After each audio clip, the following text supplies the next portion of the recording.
Seja muito bem-vindo à casa de Deus. Estamos numa série especial a respeito do livro do profeta Daniel.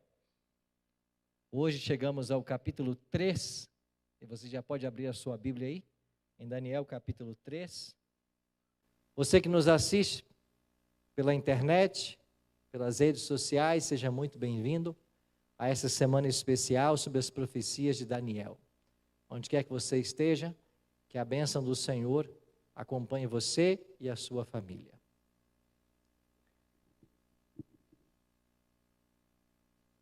O tema escolhido para o capítulo 3, 3 jovens na fornalha. Nesta série nós estamos destacando um número em cada capítulo. No capítulo 1 foi o número 70 anos de cativeiro. No capítulo 2 foi o número 4 impérios mundiais. No capítulo 3, o destaque é o número 3 jovens na fornalha. O capítulo 3 de Daniel descreve uma história surpreendente dos dias de Daniel, e esta história serve como o pano de fundo para os eventos finais descritos em Apocalipse 13. E daqui a pouquinho você vai entender a relação que há entre Daniel 3 e Apocalipse 13. Quando terminamos o capítulo 2, você tem um rei estupefato, diante da sabedoria do jovem Daniel, que pôde dizer para ele o sonho que ele havia tido e o seu significado. E Daniel foi claro em dizer de que o rei Nabucodonosor representava a cabeça de ouro, ou a cabeça de ouro representava o Império Babilônico. O peito e braços de prata, a Medopérsia. O quadril de bronze, a Grécia. As pernas de ferro, Roma. E os pés em parte de ferro e em parte de barro, Roma dividida. E os 10 artelhos, 10 tribos bárbaras que minaram o Império Romano no início do quarto século. Depois, Daniel disse que uma pedra foi arrancada sem auxílio de mãos e acertou não a cabeça, nem o quadril, acertou os pés da estátua. Porque é nos dias dos reis, representado pelos artelhos da estátua, que Jesus volta para estabelecer o seu quinto reino, o quinto império. Um império que jamais terá fim, disse Daniel. E quando terminamos o capítulo 2, o rei está maravilhado com a sabedoria. E olha o que diz a Bíblia que fez Nabucodonosor. Então o rei Nabucodonosor se inclinou e se prostrou, rosto em terra, perante Daniel. E ordenou que se lhe fizessem oferta de manjares e suaves perfumes. Disse o rei a Daniel: certamente, o vosso Deus é o Deus dos deuses, o Senhor dos reis e o revelador de mistérios, pois pudeste revelar este mistério.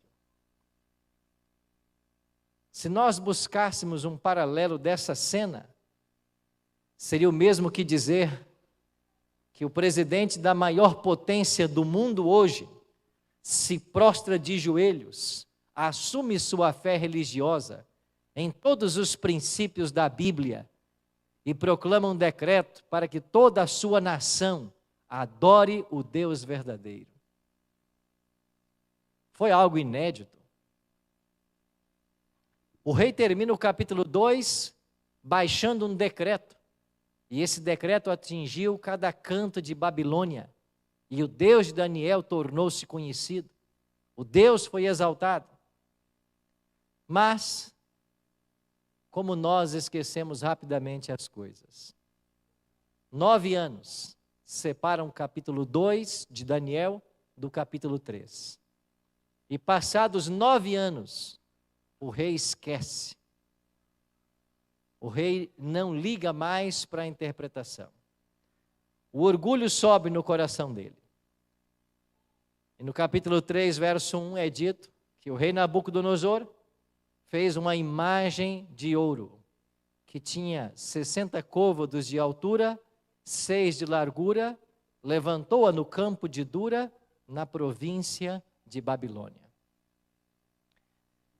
Interessante, o capítulo 3 começa dizendo de uma imagem de ouro. Por que a imagem era toda de ouro? Porque na estátua do sonho, apenas a cabeça representava a Babilônia. Mas Nabucodonosor não queria perder o poder. Então ele fez uma imagem toda de ouro, simbolizando que a glória de Babilônia jamais passaria. Agora, essa cidade, esta imagem, ela tinha 60 côvados de altura e 6 côvados de largura. Essa é uma medição bíblica. E côvado, você já sabe, é aquilo que vai do cotovelo à ponta do dedo maior. E, em tese, eles falam em 43 centímetros, outros estudiosos em 46, 48. Para ficar mais didático, vamos pensar que um côvado é 50 centímetros. Então, ele fez uma imagem toda de ouro, de 30 metros de altura, por 3 metros de largura. Quanto ouro ele gastou nisso? Não dá para imaginar, né?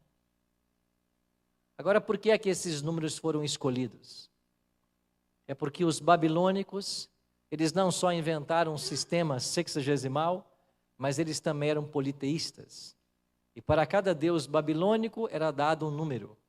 E o 60 era o número do deus mais poderoso. E o 6 era o menor deus em Babilônia.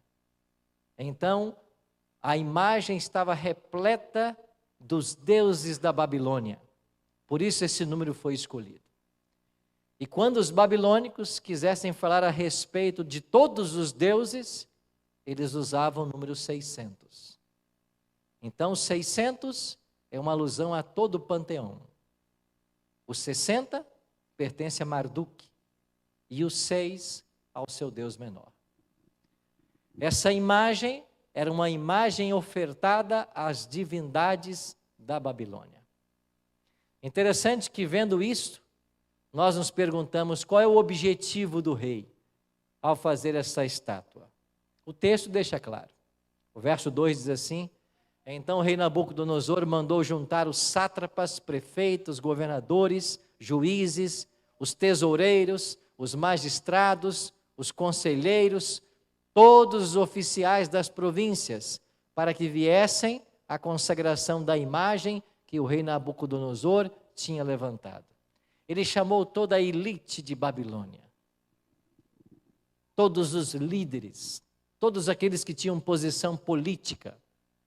E o versículo 3 diz que eles se ajuntaram ali, os sátrapas, os prefeitos, governadores, juízes, tesoureiros, magistrados, para a consagração da imagem. Todos se reuniram, todos atenderam o conselho do rei. E qual foi a orientação? Nabucodonosor deu a seguinte orientação: o arauto vai apregoar em voz alta e ordenar: ó povos, nações, homens de todas as línguas, no momento em que ouvirdes o som da trombeta, do pífaro, da harpa, da cítara, do saltério, da gaita de foles e de toda sorte de música, vos prostrareis e adorareis a imagem de ouro que o rei Nabucodonosor levantou. Então era uma questão de adoração, veneração aos deuses babilônicos e ao representante de Babilônia, Nabucodonosor. Todos deveriam se prostrar. Então, ali na planície de Dura, não só foi dada uma orientação, mas como também já veio uma ameaça. Versículo 6. Qualquer que se não prostrar e não adorar, será no mesmo instante lançado na fornalha de fogo ardente. Então era uma adoração compulsória. Todos foram obrigados a adorar. Não havia possibilidade de dizer não. Então vamos recapitular o quadro completo da cena. Primeiro, você tem ali um soberano. Este é Nabucodonosor. Você tem ali uma imagem falsa. Por que era falsa? porque a verdadeira possuía 4 metais. Você tem ali uma adoração forçada, porque o verso 6 diz que quem não adorasse, morreria. Você tem ali a união da igreja e do Estado, porque Babilônia tinha sua dimensão política, mas agora dava as mãos à dimensão religiosa. Uniu a igreja ao Estado. E você tem ali também um decreto de morte para aqueles que não adorassem. A sentença era a morte. Não era a prisão, não era o desterro, era a morte. Você consegue ver um paralelo nisso na história? Nós sabemos desse paralelo. Quando é que isso vai acontecer? Vamos para Apocalipse. E aqui no capítulo 13, você tem o paralelo exato desse acontecimento. Você tem no versículo 11 de Apocalipse 13, um poderoso soberano, a besta, que surge da terra, que vai levar o mundo a adorar a besta que saiu do mar. Você tem uma imagem falsa, e esta imagem é falsa porque ela tenta substituir a lei de Deus, o mandamento do sábado, por um dia espúrio, o domingo. Você tem uma adoração forçada, porque a princípio, quem não aceitar esta adoração no primeiro dia da semana, não vai poder comprar e nem vender, e depois será declarado réu de morte. Você tem a união da igreja e do Estado, porque haverá leis civis impondo esta obrigação, e você vai ter uma pena de morte, que é o decreto de morte. Então, pano de fundo para se entender Apocalipse 13 é Daniel 3. Tudo já aconteceu no passado. E eu poderia acrescentar aqui um 6º elemento.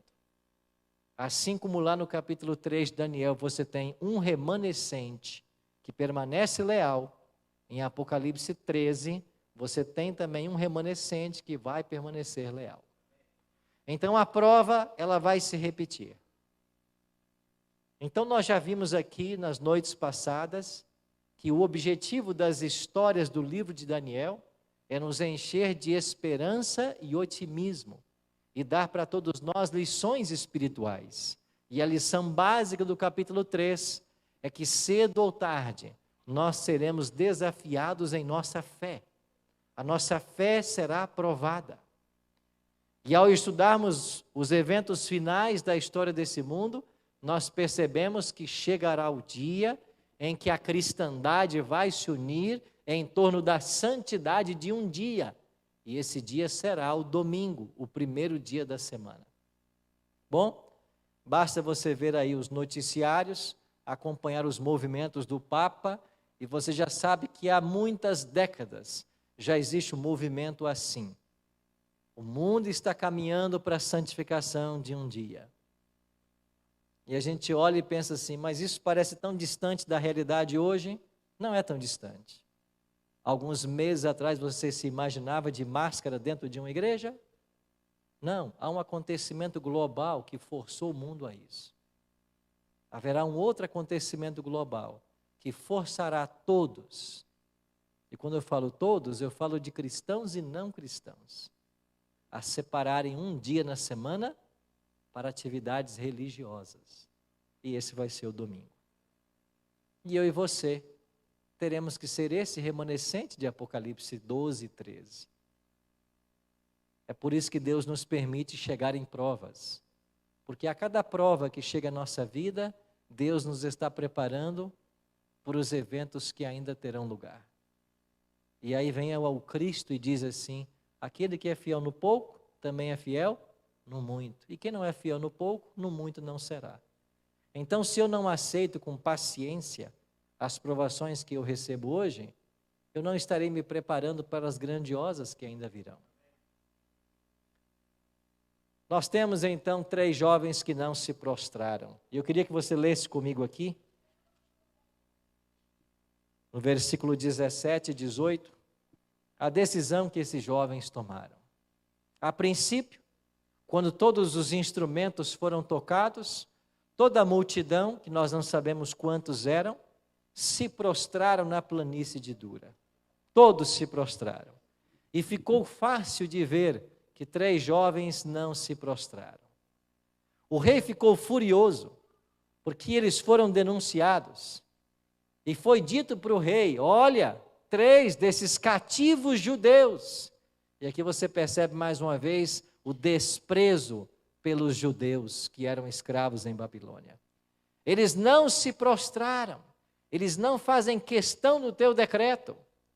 Então o rei Nabucodonosor, irado, dá para eles uma segunda chance. Por que é que você acha que Nabucodonosor deu uma segunda chance? Ele teria feito isso com qualquer outra pessoa? Certamente não. Nabucodonosor conhecia Daniel e conhecia Ananias, Misael e Azarias. Ele conhecia. Nabucodonosor entendia um pouco do Deus desses jovens.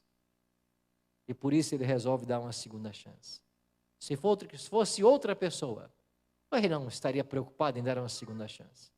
Teria jogado direto na fornalha. Mas não, o rei deu uma segunda chance. Você percebe que há um temor de Nabucodonosor aqui. Há um conhecimento do Deus que esse jovem serve. Mas por que Daniel não está na cena? E você já se perguntou isso, né? Por que Daniel não está na fornalha? Bom, nós temos 2 possibilidades e nenhuma delas são finais. Uma delas é que Nabucodonosor, sabendo de tudo o que se passaria e que Daniel não se prostraria, o teria enviado em alguma missão, bem longe de Babilônia, nessa ocasião, para que ali ele não estivesse. Essa é uma possibilidade, de que Deus, o próprio rei, o havia enviado em alguma missão, para que ele não estivesse naquele momento, porque o rei sabia que ele não aceitaria se prostrar como os demais. Alguns dizem que ele estava presente, mas que ele tinha uma posição tão elevada ao lado do rei, que era como o próprio rei. E ali estava ao lado do rei e não tinha necessidade de estar lá na planície para se prostrar. A verdade é que os 3 jovens ali estavam e eles não se prostraram. O rei chama e disse: eu vou dar uma segunda chance para vocês. Eu vou pedir à banda que toque mais uma vez. E quando a banda tocar, se vocês não se prostrarem, vocês serão lançados na fornalha do fogo ardente. Agora leia comigo o capítulo 3, versos 17 e 18. Olha a resposta desses 3 jovens ao rei Nabucodonosor. Se o nosso Deus, a quem servimos, quer livrar-nos, ele nos livrará da fornalha de fogo ardente e das tuas mãos, ó rei. Se não, fica sabendo, ó rei, que não serviremos aos teus deuses, nem adoraremos a imagem de ouro que levantaste. Que coragem. No capítulo 1, verso 8, Daniel diz assim, o texto diz assim: Daniel resolveu firmemente não contaminar-se com as finas iguarias do rei. Essa firmeza de Daniel é vista também nos seus companheiros. Rei, se o nosso Deus a quem nós servimos quiser livrar, ele pode. Mas se ele não quiser, não tem problema. Mas nós não vamos adorar os teus deuses. Você percebe pela resposta que o prostrar-se à imagem era uma clara veneração aos deuses da Babilônia? Nós não vamos adorar os teus deuses. E por que eles se propuseram a isto? Porque o primeiro mandamento da lei de Deus, em Êxodo 20, verso 3, diz o quê? Não terás outros deuses diante de mim. Que coragem desses jovens. Eles não tinham outro Deus. Trazendo para os nossos dias, muitas vezes não somos chamados a ir para um local onde nossa fé publicamente é desafiada. Mas todos os dias, falsos deuses se levantam para que nós os adoremos. E nós temos que fazer uma pesquisa, um exame de consciência, para saber quais são esses falsos deuses que muitas vezes nós estamos adorando. Eu posso enumerar alguns deles para vocês. Existe por aí o falso deus da riqueza. E tem pessoas que desde que acordam, elas só pensam no dinheiro.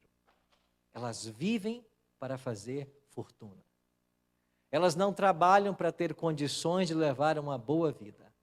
Elas trabalham ou nem trabalham, mas roubam, pisam, trapaceiam para ter mais e mais e mais. O dinheiro virou um Deus para milhares. E por causa desta adoração a esse Deus, é esquecida a família, é esquecida a saúde, são esquecidos os princípios. Um falso Deus. Tem um outro falso Deus que se levanta. A moda. E como esse falso Deus atrai. E as pessoas querem andar na moda. Tem gente que não tem o que comer em casa, mas o tênis top, ou a calça top, tem que ter. Pode faltar o arroz, mas a moda tem que ser seguida.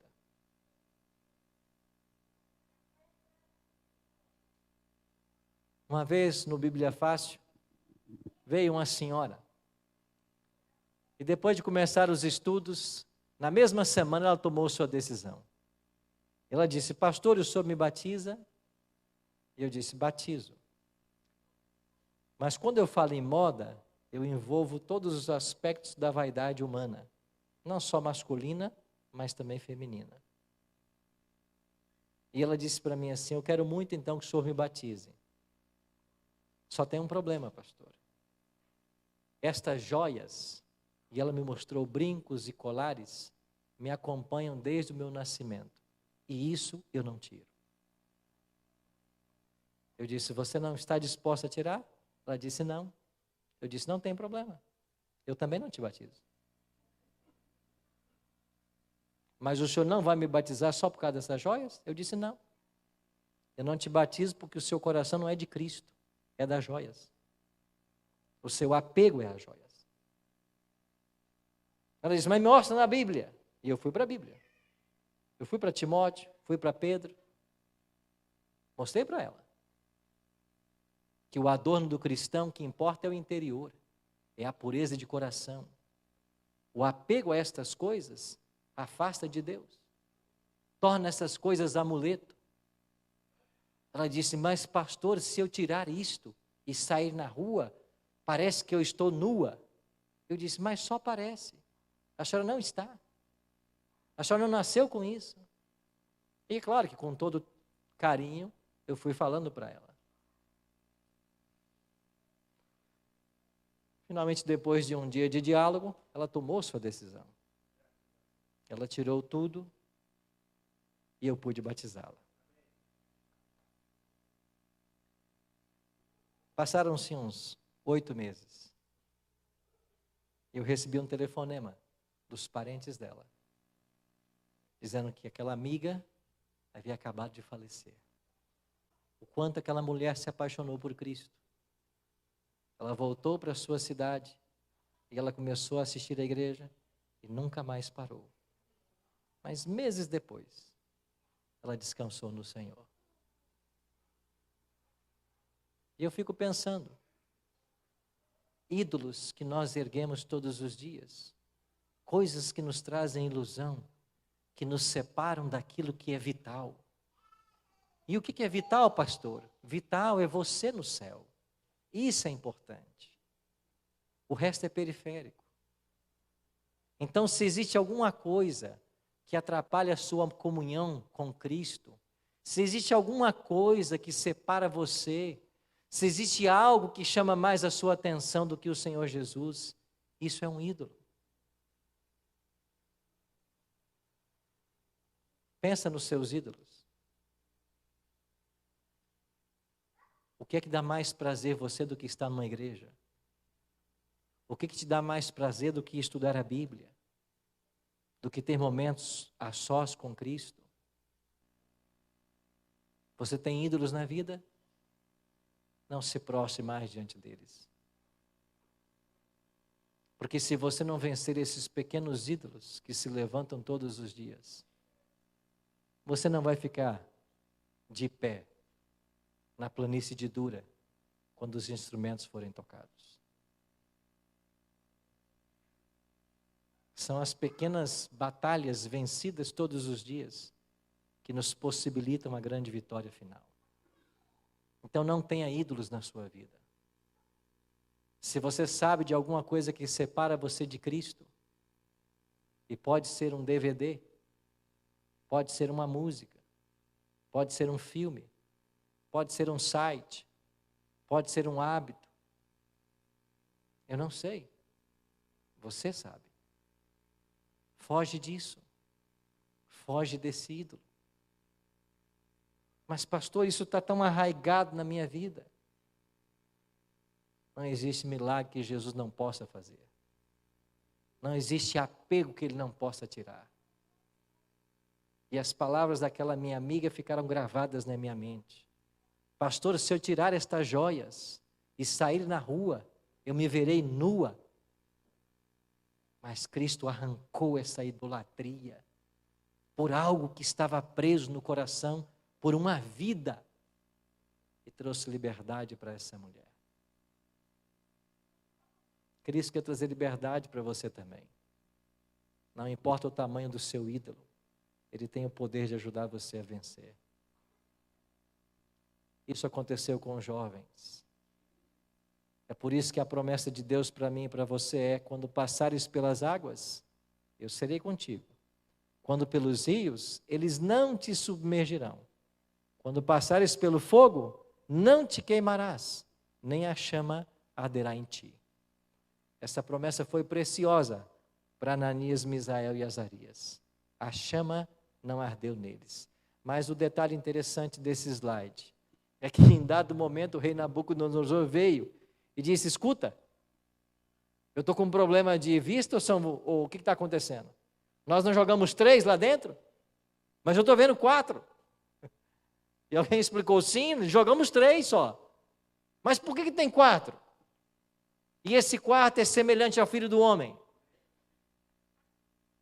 Nabucodonosor viu Cristo caminhando na fornalha junto com seus amigos.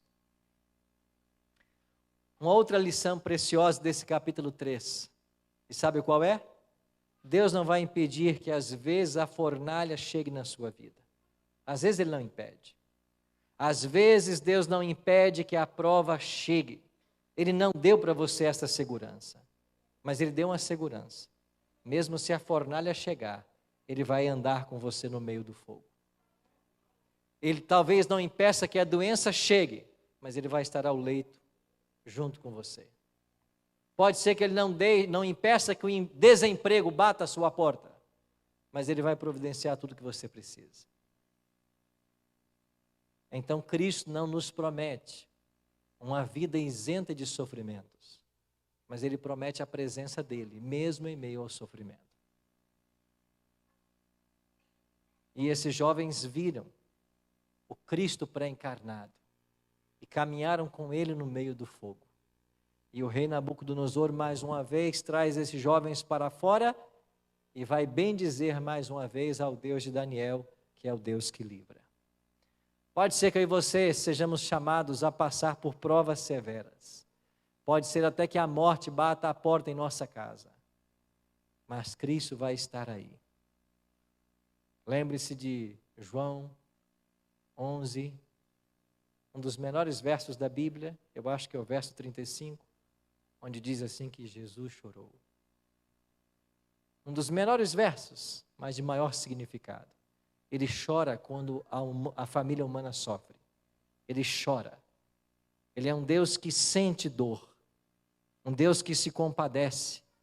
Um Deus que não está alheio aos sofrimentos, às necessidades. É um Deus que se importa, que se preocupa. E quando algo acontece com você e fere você, isso fere também ao coração de Deus. É por isso que na analogia paulina, escolhida por inspiração do Espírito, Paulo vai dizer que nós, a igreja, somos o corpo e Cristo é o cabeça. E dizem os especialistas que quando você sente qualquer dor, não importa a parte do corpo, primeiro essa dor é sentida no cérebro, depois na parte. É porque nenhuma dor atinge o povo de Deus sem primeiro atingir a Cristo, que é o cabeça da igreja. Mas Ele vai estar conosco, mesmo nos momentos difíceis, mesmo. O capítulo 3 termina com uma preciosa lição. Olha o versículo 30. 3:30. O que diz o texto? Então o rei fez prosperar a Sadraque, Mesaque e Abednego na província da Babilônia. No capítulo 1, diz que Daniel continuou. No capítulo 3, o rei fez prosperar. Por quê? Porque eles eram fiéis ao Senhor. E todo aquele que for fiel ao Senhor também vai prosperar.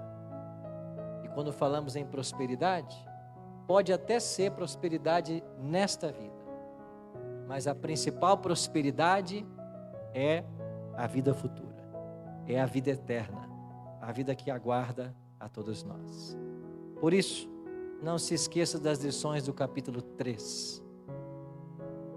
Que nós possamos, com Ananias, Misael e Azarias, buscarmos ser exemplo de fidelidade, para que Deus também nos faça prosperar. Vamos orar? Pai querido, obrigado por Tua palavra nesta manhã, por todas as lições preciosas que ela traz. Coloca em nosso coração o desejo de Te servir somente e não nos prostrarmos diante dos deuses modernos que buscam por nossa adoração.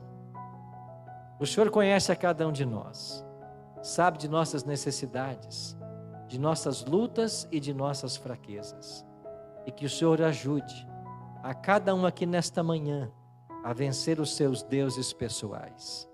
E que essas vitórias cotidianas fortaleçam a nossa fé, nos traga robustez espiritual e nos prepare para a última crise que se aproxima.